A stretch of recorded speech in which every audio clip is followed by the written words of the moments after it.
जय मसीह। शुभ प्रभात सबैलाई। काना नगरमा विवाह उत्सव यूहन्नाको 2 अध्याय।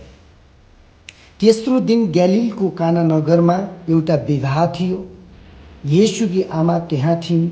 येशू र उहाँका चेलाहरू पनि विवाहमा निम्ताइएका थिए।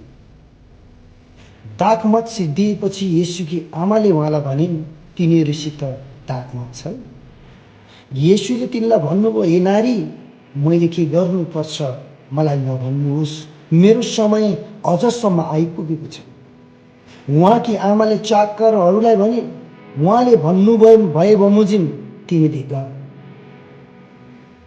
अब यहुदीहरूको शुद्ध हुने प्रथाको निम्ति त्यहाँ पराए 100 लिटर अटाउने ढुङ्गाका 6वटा घ्याम्पाहरू राखिएका थिए। येशूले तिनीहरूलाई भन्नुभयो, घ्याम्पाहरू पानीले भर। येशूले तिनीहरूलाई भन्नुभयो, घ्याम्पाहरू पानीले भर। तिनीहरूले घ्याम्पाहरूको मुखैसम्म पानीले भरिदिए। उहाँले तिनीहरूलाई भन्नुभयो, अलिकति उघाएर भोजका मुखिया कहाँ लैजाऊ। तिनीहरूले सोध्यो। भोजका मुखियाहरूले त्यो पानी चाखे जो अब दाखमतमा परिणत भएको थियो। त्यो कहाँबाट आएको हो सो तिनीहरूलाई थाहा थिए, तर पानी भर्ने चाकरहरूलाई भने थाहा थिएन।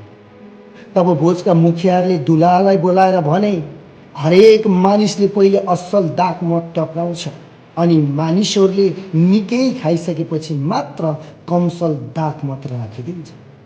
तिमीहरूले त अझै असल दाखमत अहिलेसम्म राखी छोडेछ। उहाँका चिन्हहरूमध्ये यो पहिलो चिन्ह येशूले ग्यालिलको कानामा गर्नुभयो। यसरी उहाँले आफ्नो महिमा प्रकट गर्नुभयो अनि उहाँका चेलाहरूले उहाँमाथि विश्वास गरे। अनि येशूले मन्दिरलाई शुद्ध पार्नुभएको। यूहन्ना 2 अध्यायको 12 पद।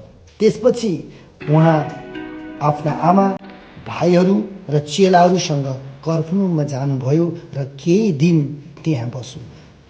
यहुदीहरूको निस्तार चाड नजिकै थियो र येशू यरुशलेममा जानुभयो।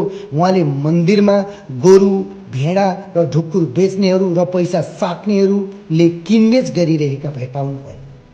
तब डोरीको एउटा कोर्रा बनाएर उहाँले मन्दिरबाट ती सबलाई, तिनका भेडाहरू र गोरुहरूलाई समेत मन्दिरबाट बाहिर लगार्नुभयो र पैसा साट्नेको रेन्ची भोक्टाएर तिनीहरूका टेबल पल्टाइदिनुभयो।